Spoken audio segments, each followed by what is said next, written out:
Hello दोस्तों, कैसे हो? आपका स्वागत है त्रिपाण स्टडी सेंटर में। आज जो हम करने जा रहे हैं सोशल साइंस यानी सामाजिक विज्ञान, जो कि काफ़ी महत्वपूर्ण टॉपिक है। इस पे हम हर एक विषय पे जो है विस्तार पूर्वक चर्चा करेंगे और हर एक पहलू पे प्रकाश डालने की कोशिश करेंगे। चलिए देखते हैं हमारा आज टॉपिक क्या है।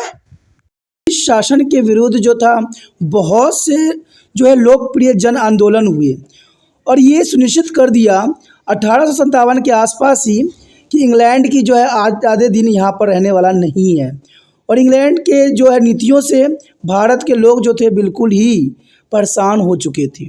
और ये होता है जब कोई भी शासन जनता के लिए कार्य नहीं करता है, जब अपने ही मकसद में वो लगे रहते हैं, तो जनता जो है कोई ना कोई रूप से उसको उखाड़ फेंक देते हैं। और इसका इतिहास गवाह रहा है। कहते हैं जब अंग्रेज यानी ब्रिटिश शासन के विरुद्ध बहुत से लोकप्रिय आंदोलन हुए। ये आंदोलन शहरी क्षेत्र में हुई तो हुई भी, साथ में ग्रामीण क्षेत्र, आदिवासी जनजाति, हर एक क्षेत्र में देखने को मिला। और सभी जो थे अंग्रेज़ों की नीतियों से दुखी थे। तो यहाँ पर जो हमारे समक्ष टॉपिक आया है, अंग्रेजी शासन के विरुद्ध प्रारंभिक प्रतिरोध आंदोलन। यानी देखा जाए तो यहाँ समय काल जो है 1750 से लेके 1857 तक, तो ये काफ़ी महत्वपूर्ण पीरियड टाइम थी। करीबन जो है 107 वर्ष की जो है समय काल है, काफ़ी महत्वपूर्ण है। और इसमें बहुत से क्वेश्चन हमारे दिमाग में आते हैं जिसका आंसर हम यहाँ पर जानेंगे। क्या आप किसी ऐसे कारण के संबंध में सोच सकते हैं जिसकी वजह से इस विद्रोह आंदोलन को लोकप्रिय कहा जाता है? आखिर इसको लोकप्रिय आंदोलन के नाम ही क्यों दिया गया? क्या सचमुच इस आंदोलन ने अंग्रेज़ों की नींव को हिला दी? तो ये बहुत से प्रश्न हैं जो यहाँ पर हम ढूंढने की कोशिश करेंगे। क्या इसका कारण उन लोगों की बहुत बड़ी संख्या है जिन्होंने इनमें भाग लिया था, अथवा यह कि आंदोलन को मिली अपार सफलता? और इस खंड को पढ़ने के बाद आप किसी निर्णय तक पहुँचने योग्य होंगे, क्योंकि जब तक आप नहीं समझिएगा कि आखिर जो ये पॉपुलर आंदोलन, जिसे लोकप्रिय जन आंदोलन के नाम से जाना जाता है, आखिर क्या इस आंदोलन की हमें अपार सफलता मिली? क्या हम इस आंदोलन के बाद आज़ाद हो गए? तो ऐसे बहुत से प्रश्न हैं जो यहाँ पर उठाए जा रहे हैं और इसका हम आंसर यहाँ पर तलाशने की बखूबी कोशिश करेंगे। चलिए देखते हैं पहले पॉइंट के अंतर्गत कि पहले पॉइंट में किस बात की तरफ जो है इशारा किया गया है। यहाँ पर जो हमारा सबसे पहला पॉइंट और काफ़ी इंटरेस्टिंग पॉइंट आया है, जन विद्रोह और प्रतिरोध के कारण। आखिर जन विद्रोह के कारण क्या थे? देखिए, जन विद्रोह का कभी भी कोई आंदोलन का कारण जो बनता है सरकार की गलत नीतियाँ या सरकार का जो है लोगों को परेशान करना, ये सबसे बड़ा फैक्टर बनता है कोई भी जन विद्रोह का। और ये पुराने समय में होता था और ये आज भी होता ही रहता है। आपने आए दिन देखते ही होंगे कि हमारे देश में भी ऐसे ऐसे आंदोलन चलाए जाते हैं सरकार के विरुद्ध, और कभी कभी सरकार को जो है मानना पड़ भी जाता है, क्योंकि ये सारे कार्य आंदोलन का ही एक रूप होता है। जन विद्रोह एवं प्रतिरोध के कारण क्या होते हैं? कहते हैं लोग विरोधी क्यों करते हैं। सबसे बड़ा प्रश्न तो यही उठता है कि आखिर लोग विरोध क्यों करते हैं? क्या लोगों को खाना नहीं मिलती है? क्या लोग ऐसे ही लगे रहते हैं? देखिए दोस्तों, कारण दो बनता है यहाँ पर। एक तो लोग स्वयं ही दुखी हो जाते हैं और तब जो है आंदोलन की जो है बिगुल फूंक देते हैं। और एक आंदोलन तब की जाती है जब बड़े बड़े नेताओं लोगों के जो है अपनी मकसद पूरा करने के लिए वो जनता का सहारा लेते हैं और जनता से आंदोलन करवाते हैं। वो सिर्फ हेड बन जाते हैं और बाद में इसका फ़ायदा जो है वो इलेक्शन में उठाते हैं। और एक आंदोलन जो होता है सचमुच देश के लिए होता है, वो एक जो है भ्रष्टाचार के लिए होता है, वो देश के भलाई के लिए होता है, जिसमें हर एक व्यक्ति का जो है महत्वपूर्ण योगदान होता है। तो इसीलिए लोग जो होते हैं सरकार की नीतियों से त्राही होके जो है विद्रोह आंदोलन का जो है रूप धारण करता है। वो तभी विरोध कहते हैं जब उन्हें अनुभव होता है कि उनके अधिकार छीने जा रहे हैं और उनके साथ जो है गलत किया जा रहा है, तब वो जो है आंदोलन का सहारा लेता है। आपने देखा भी होगा जब घर में दो बच्चे होते हैं और माता जो है, माता पिता सिर्फ एक बच्चों को ही प्यार करते हैं, एक ही बच्चों को ला के सामान देते हैं या कुछ भी करते हैं, तो दूसरा बच्चा जो है कोई ना कोई रूप में आंदोलन करता है, चाहे वो रो के करे, चाहे जैसे मर्जी करे। तो वैसा ही प्रशासन में होता है। जब आपकी बातें सही से नहीं रखी जाती है, आपके लिए सही रूल रेगुलेशन नहीं बनाए जाते हैं, तब जाके आप बहुत त्राही हो जाते हो, आपके अधिकार छीन लिए जाते हैं। तो ये आंदोलन का रूप धारण कर लेता है और इसका तरपत्य यही हुआ कि सभी प्रतिरोध आंदोलन किसी न किसी प्रकार के शोषण के विरुद्ध ही आरंभ हुई है। सदैव कोई भी आंदोलन होती है तो यो शोषण के विरुद्ध होता है। जब कोई राजनीतिक नेता या कोई भी व्यक्ति किसी का शोषण करता है तो वो उस विद्रोह का जो है कारण बनता है। अंग्रेजी शासन जिनकी नीतियों ने भारतीयों के अधिकारों, प्रतिष्ठा और आर्थिक स्थिति को जो है अवमानना की, वे सभी शोषण का प्रतीक थी। यानी अंग्रेजों ने भारतीय लोगों के साथ उनके अधिकार, उनके प्रतिष्ठा, उनकी आर्थिक स्थिति का जो है बहुत ही तरह से शोषण किया, जिनके कारण से जो भारत के लोगों ने, भारतवासियों ने जन आंदोलन की बिगुल जो है यहाँ पर बजाई। विद्रोह और प्रतिरोध, देखिए विद्रोह और प्रतिरोध यानी दोनों ही मुख्यतः अपदस्थ शासक वर्गों और किसानों और जनजातियों द्वारा किया गया था। देखिए विद्रोह और प्रतिरोध ये सदैव शासक वर्गों, किसानों और जनजातियों द्वारा किया जाता था।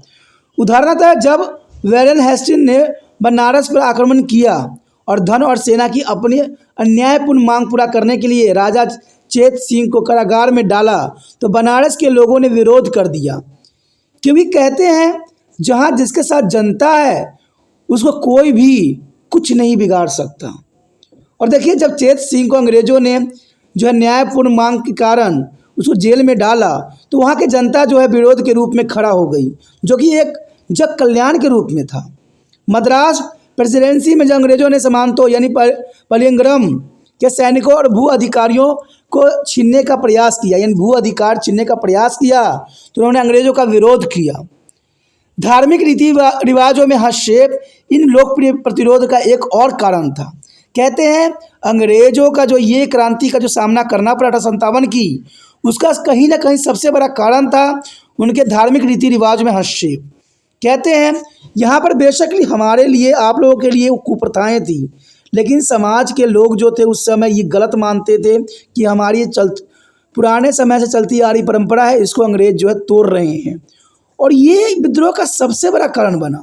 चाहे वो सती प्रथा में उन्होंने रुकावट डाली हो, बाल विवाह में रुकावट डाली हो, या क्रिश्चियन मिशनरी अपनाने की बात कही गई हो, तो ये सब जो था मुख्य कारण था। और यह बगावतों का प्राय ईसाई विरोधी भी होती थी, कभी कोई ईसाई विरोधी होती थी। और इसका कारण था अंग्रेजों द्वारा आरंभ किए गए सामाजिक धार्मिक सुधार।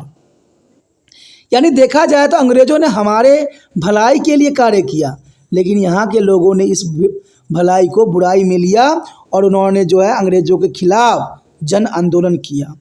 कहते हैं देखा जाए तो ये कहीं कहीं हद तक दोनों जो तरफ से जो है भारत के लोगों को ही फ़ायदा हुआ।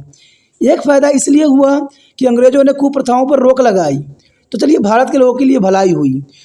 और अंग्रेज़ जो भारत में शोषण कर रहे थे उनके विरुद्ध इन्होंने आंदोलन किया, चाहे आंदोलन किसी भी रूप में हो। कहते हैं होना तो अच्छे कार्य के लिए था, और इससे भारत अंग्रेज़ों को भी समझ में आ गया कि शायद उनकी अब नींव यहाँ पर अधिक दिन टिक नहीं सकती। कहते हैं अंग्रेज द्वारा आरंभ किए गए समाज सुधार बहुत ही महत्वपूर्ण थे। लोगों ने स्वीकार नहीं किया उनके द्वारा किया गया कोई भी जो है धार्मिक सुधार, जिसके विषय में हमने पिछले चैप्टर में पढ़ा था कि कौन कौन व्यक्तियों ने जो है समाज सुधार में महत्वपूर्ण योगदान दिया। लेकिन यहाँ पर उनके सामाजिक सुधार अंग्रेजों के लिए जो है कांटे के रूप में साबित हुआ, यानी गले की हड्डी बन गई।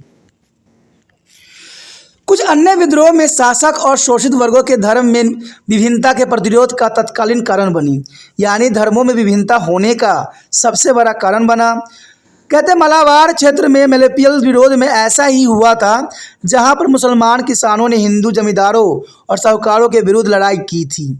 अगले खंड में हम इस आंदोलन की प्रकृति के संबंध में पढ़ेंगे और जानेंगे हर एक इसके पहलू के।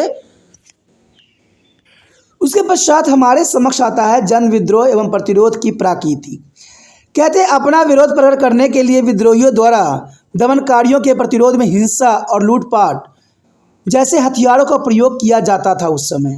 यानी उस समय विद्रोह के रूप में प्रतिरोध करने के लिए दमनकारी नीतियों के अंतर्गत हिंसा और लूटमार जैसी हथियारों का प्रयोग किया जाता था। और कहते हैं अंग्रेज़ों को जो है वो लूटपाट करते थे, जैसे अंग्रेज़ों को कमज़ोर करना चाहते थे। आपने ककैड़ी जो है लूट तो सुनी होगी, जो कि काफ़ी महत्वपूर्ण था। अगर भगत सिंह की कोई भी स्टोरी आप सुनोगे तो इसमें ककैड़ी जो घटना थी वो बहुत काफ़ी महत्वपूर्ण थी, जहाँ पर अंग्रेज़ों की खजाना को लूटा गया था। कहते हैं उस समय भारत में दो ही तरह से जो है आंदोलन को रूप दिया जाता था। एक तो हिंसा के अंतर्गत, यानी वो मार काट करने में भरोसा रखती थी, और दूसरा जो था उनके खजाना लूट के उनको कमज़ोर करने के लिए इंडियन लोग तैयार थे। कहते निम्न और शोषित वर्ग प्रायः अपने शोषकों पर आक्रमण करते थे, यानी निम्न और शोषित वर्ग जो शोषण करते थे उन पे वो वार करते थे, और यह शोषक थे अंग्रेज या जमींदार। कहते हैं अंग्रेज और जमींदार दोनों का नीति एक ही था, लगान एकत्र करना। यानी लगान एकत्र करने के लिए वो जो थे आम व्यक्तियों को, किसानों को बहुत ही शोषण करते थे। कहते हैं लगान एकत्र करने वाले अधिकार धनी व्यक्ति के समूह और शक्तियों का सदैव प्रयोग करते थे, और संभवतः विद्रोह में बहुत बड़े स्तर पर जो हिंसा देखने में आई, जहाँ खुद खोरों को वही बात खाते और सरकारी वाहनों के जला दिया गया और शोषकों को दंड भी दिया गया। आपने कई घटना देखा होगा जहाँ पर जो है उनके सारे बही खाते को जला दिया जाता था, वो आम व्यक्तियों के द्वारा, क्योंकि वही बही खाता में उनके सारे रिकॉर्ड जो होती थी फर्जी होती थी, क्योंकि वो 1 रुपये का सामान देते थे और उसको जो धीरे धीरे इंटरेस्ट लगा के जो है लाखों में कन्वर्ट कर देते थे, जो आम गरीबों के लिए असहनीय था। इसलिए उनका गुस्सा जो था आम लोगों का विद्रोह उन कहते जमींदारों के ऊपर और अंग्रेजों के ऊपर सदैव ही पड़ती रहती थी। पिछले पार्ट में हमने अंग्रेजों की भूमि संबंधी नीतियों के संबंध में विस्तार पूर्वक पढ़ा था। अगर आपने नहीं देखा है तो पिछला वीडियो देखिए, उसमें हमने अंग्रेजों की भूमि संबंधी नीतियों के बारे में विस्तार पूर्वक चर्चा किया था और जाना था। और इसका उद्देश्य था किसानों और जनजाति लोगों में यथासंभव अधिक से अधिक धन निकलवाना। यानी अंग्रेजों का मेन मकसद था कि जितना हो सके इनका जो है इंडियन लोगों से धन निकलवाना। और ये काफ़ी महत्वपूर्ण थी, क्योंकि उस समय देखा जाए तो सुपीरियर बनने की होड़ लगी हुई थी हर देशों में। और आपको पता है कि अंग्रेज ही एक स्टार्टिंग जो है इन्होंने आधुनिकरण के किया था, और उसके बाद आधुनिकरण हर एक देश में फैल गया। तो उस समय एक दौड़ सी लग गई, एक होड़ लग गई अपने आप को सुपर पावर बनाने के लिए। तो इसके लिए वो जो थे भूमि संबंधी नीतियाँ बनाई, किसानों का जनजातियों का यथासंभव अधिक से अधिक धन निकलवाया, और उसने किसानों और जनजातियों में इतना असंतोष भर दिया कि उन्होंने अंग्रेजों के विरुद्ध अपना क्रोध प्रदर्शन करना शुरू कर दिया। कहते हैं अगर कोई भी अगर आप कहते हैं रबड़ को खींचते हो, जितना खींचोगे वो ब्लास्ट हो जाता है, टूट जाता है। गुब्बारे कहते हैं उतना ही फूलता है जितना फुलाना चाहिए। यानी अंग्रेज़ों ने इन आम लोगों के साथ बहुत ही दयनीय और बहुत बुरा व्यवहार किया, जिनके कारण जो है उनके अंदर क्रोध जो है फूट पड़ी, और ये सब जो असंतोष के कारण बना किसानों और जनजातियों का, वो आंदोलन का रूप धारण कर लिया। और यह जानना बहुत ही महत्वपूर्ण है कि इस लोकप्रिय विद्रोह आंदोलन का उद्देश्य था पुरानी संरचना और संबंधों का पुनरुत्थान करना, जिन्हें अंग्रेजों ने नष्ट कर दिया था। बहुत सी ऐसी चीज़ें थी जिनको अंग्रेजों ने अपने लाभ के लिए नष्ट कर दिया। तो इंडियन लोग ये चाहते थे कि वो चीज़ें जो नष्ट की गई है उनका पुण्य उत्थान हो, दोबारा से जो है उसका निर्माण हो। प्रत्येक सामाजिक वर्ग के पास औपनिवेशिक शक्ति के विरुद्ध आवाज़ उठाने के अपने निजी कारण थे, सबके अपने अपने कारण थे। 1857 क्रांति कई कारणों से हुई। कहीं कहते कारतूस चलाने के कारण हुई, तो कहीं जमींदारों के कारण हुई, तो कहीं कहते हैं अपने राज्य वंश को चलाने के लिए हुआ, तो कहीं अपने अधिकार के लिए हुआ। तो कहते हैं ये युद्ध कई क्षेत्रों में लड़ी गई, कई कारणों से लड़ी गई। उदाहरण, पदमुक्त जमींदार और शासक अपनी जमीन और संपदा पुण्य प्राप्त करना चाहते थे, इसलिए जो है जनजाति लोगों ने यहाँ पर विद्रोह कर दिया। तो कहते हैं विद्रोह का कारण अपनी निजी भी हो सकती है और देश के लिए भी हो सकती है। लेकिन उस समय 1857 के आसपास जो क्रांति हुई वो कई कारणों से हुई, और इसके बहुत से यथार्थ मतलब्य थे। और ये क्रांति जो थी बेशक सफल नहीं हो पाई, लेकिन अंग्रेज़ों को जो है सोच में डाल दी कि भारत में उनका कदम अधिक दिन तक अब नहीं रह सकता, क्योंकि भारत के लोगों ने समझ लिया है कि इस आंदोलन जैसे महान प्रहार से अंग्रेज जैसे को यहाँ से भगाया जा सकता है। और यही चल के आगे आंदोलन बहुत से हुए जिसकी वजह से अंग्रेज़ों को जो है भारत को छोड़ना पड़ा। तो आंदोलन जो होती है कई मायने में महत्वपूर्ण होती है और आंदोलन के अंतर्गत हम कहीं तक भी पहुंच सकते हैं और एक जग कल्याण के रूप में आगे बढ़ सकते हैं। जैसे त्रिपाण सेंटर हमेशा आपको कहता है कि जितना हो सके इस वीडियो को शेयर करना है, क्योंकि जितना शेयर कीजिएगा उतने उन बच्चों तक पहुंचेगा। और कहते हैं जब बच्चे समझदार होंगे तो देश का भविष्य समझदार बन जाएगा पूरी तरह से, क्योंकि आपको पता है इन बच्चों पे ही देश का भविष्य टिका हुआ है। और हमारे देश के बच्चे अगर स्ट्रॉन्ग नहीं होंगे, मानसिक तौर से जो मजबूत नहीं होंगी और उनको समझ नहीं होगी इतिहास की और नहीं समझ होगी आज के कल की, तो शायद आने वाला समय में उनका भी शोषण करने के लिए बहुत से लोग ऐसे खड़े हो जाएंगे। इसलिए आपको समझदार बनना है और दूसरों को भी बनाना है और इसके लिए एक ही कार्य है, इस वीडियो को शेयर कीजिए। शेयर करने से ये होगा कि इस विचारों से वो अवगत होंगे, समझेंगे, एग्ज़ाम में अच्छे अंक प्राप्त करेंगे और प्लस उनका जो होगा मानसिक विकास होगा, पूरी तरह से विकास होगा, जो कि देश के लिए महत्वपूर्ण रहेगा। अगर पहली बार वीडियो देख रहे थे चैनल को सब्सक्राइब करके अपने मोबाइल में सेव कर लीजिए, क्योंकि सब्सक्राइब नहीं कीजिएगा तो आने वाले समय में आपको वीडियो प्राप्त नहीं होगा।